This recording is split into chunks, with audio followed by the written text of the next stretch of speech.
बहुत सारी पार्टियां जो कि हुकूमती इत्तेहाद का हिस्सा हैं वो बहुत ज़्यादा तहफ़्फ़ुज़ात का इजहार कर रही हैं और ये भी कहा जा रहा है कि वो चाहती हैं कि उनका जो कुछ पॉइंट्स हैं उनको भी ऐड किया जाए। लेट्स सी ये गवर्नमेंट ऐड करती है या नहीं। MQM का जो वफ़द है उससे दीगर जमातों की हिमायत हासिल करने में मदद का वादा भी लिया गया, आपको पता है। इस पर बात कर लेते हैं, ज़रा जान लेते हैं MQM का मौक़िफ़ डायरेक्टली फ्राम ख्वाजा इजहारुल हसन साहब जो इस वक्त हमारे साथ मौजूद हैं, उनको वेलकम करते हैं। अस्सलाम वालेकुम ख्वाजा इजहारुल हसन साहब, कैसे हैं आप? ठीक ठाक हैं? जी, आई एम गुड।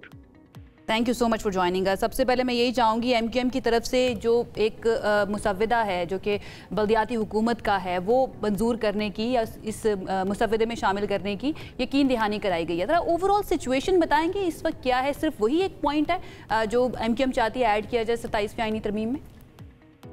नहीं देखें जी, बाकी जो हमारी मुलाकात हुई थी प्राइम मिनिस्टर से, तो लॉ मिनिस्टर साहब ने हमें पूरे खदोखाल ब्रीफ किए थे।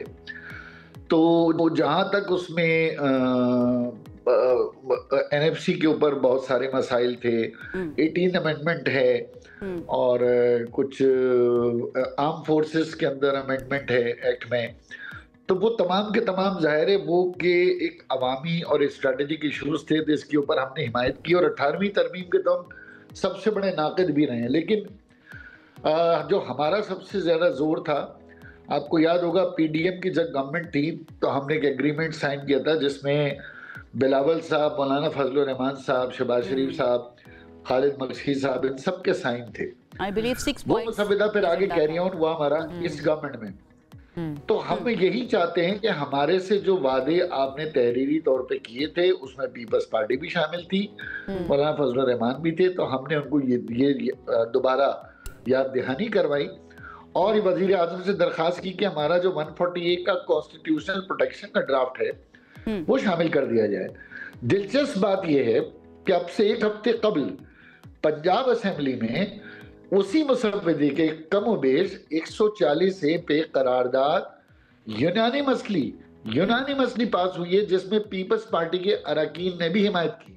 तो जब सूबे पंजाब से आप इख्तियारात को डिवॉल्व करने की हिमायत कर रहे हैं तो अखलाकी तौर पे हम समझते हैं कि पीपल्स पार्टी को फेडरेशन में भी ये एतराज नहीं होना चाहिए, बावजूद इसके कि अगर कोई और कोई नुक्ता निगाह हो। ज्यादातर नुकात पर तो वो एतराज ही करें, एक आध शायद वो कह रहे हैं कि ठीक है इस पे हम अग्री हैं। अच्छा, 140A की जो बात आपने की है ना, ये क्योंकि पीपल्स पार्टी बहुत प्राइड लेती है ख्वाजा इजहारुल हसन साहब 18 अमेंडमेंट के ऊपर कि हमने जो इख्तियारात है ना वो निचली सतह पर डेवोल्यूशन ऑफ पावर किया था। लेकिन इस आईनी तरमीम के बारे में, 27वीं आईनी तरमीम के बारे में कुछ मुबस्सरीन ये भी कह रहे हैं कि ये 140A से मुतसादिम है।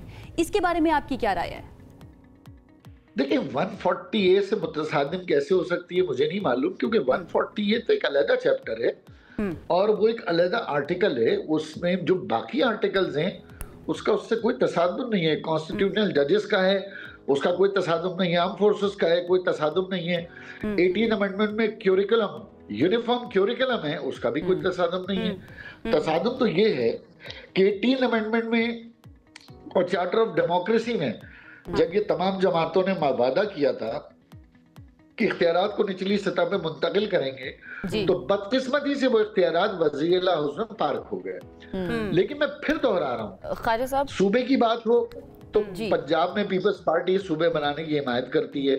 140A की बात हो तो गुज़िश्ता हफ्ते करारदाद पेश की है, तो हम पीपल्स पार्टी से भी बात करेंगे, बिलावल साहब से भी बात करेंगे, उनसे भी मुलाकात का टाइम हम ले रहे हैं कि उन्हें भी अखलाकी तौर पे नहीं है 140A 18 अमेंडमेंट से। ये मेरी अपने नॉलेज के लिए, मुझे एजुकेट करने के लिए बताइएगा। 140A के अंदर जैसे कुछ सब्जेक्ट्स हैं जिनको कहा गया कि वो 18 अमेंडमेंट का सूबों का हिस्सा हो गए 18 अमेंडमेंट पास होने के बाद। क्या 27वीं तरमीम में ये तजवीज़ नहीं ज़ेरे गौर आई कि वही डिपार्टमेंट्स जो हैं या वही सब्जेक्ट्स जो हैं वापस वफाक की तरफ चले जाएंगे जिससे फेडरेशन मजीद मजबूत हो जाएगी? नहीं, देखें, 2 सब्जेक्ट फेडरेशन ने मांगे हैं, वो भी मुकम्मल नहीं।